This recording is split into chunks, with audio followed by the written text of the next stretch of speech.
কত দাড়ি কাটবা, কত নামাজ ছাড়বা, কত গুনাহ করবা।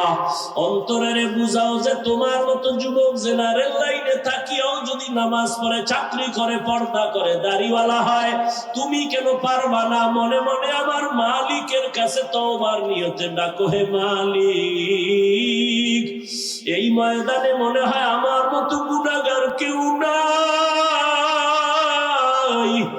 ও গুনার কারণে আমার হাত না পাক, আমার চোখ না পাক, আমার জিহ্বা না পাক, আমার অন্তর না পাক।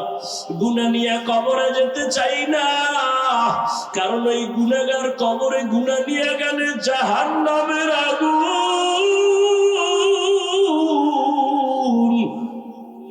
গুনাহ নিয়ে কবরে গেলে দুই পার্শ্বের মাটির চাপ সহ্য করতে পারবো না রে বাবা।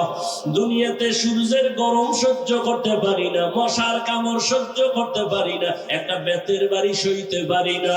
ওরে গুনাহ নিয়ে গেলে কবরে যদি যাই, ওই জায়গায় তো আমার মাওলানাগিরি চলবে না, মুফতিগিরি চলবে না, বক্তাগিরি চলবে না।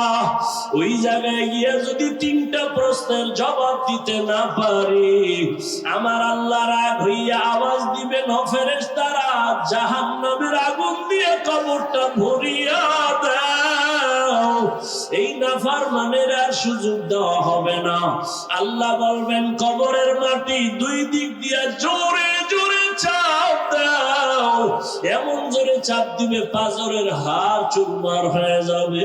ও আল্লাহর বান্দারা, কয়েকদিন আর দুনিয়া, চোখের সামনে কত লাশ আর লাশ, এখনো সময় আছে, তওবা করে নাও। আল্লাহর কাছে চোখের পানি ছেড়ে বলো, হে মালিক,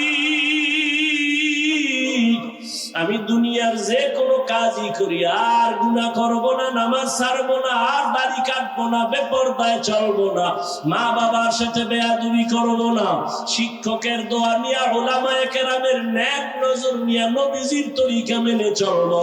তওবা করার মতো যদি অন্তর তৈরি হয়, ও পর্দার আড়ালের মা বোনেরা, আপনার মতো কত মা এখনো আছে, পর্দা করে, নামাজ পড়ে, মোবাইলে সময় নষ্ট করে না, সন্তানগুলো আদর্শওয়ালা বানানোর চেষ্টা করে। ও আম্মা জানেরা, আপনারা কেন পারবেন না?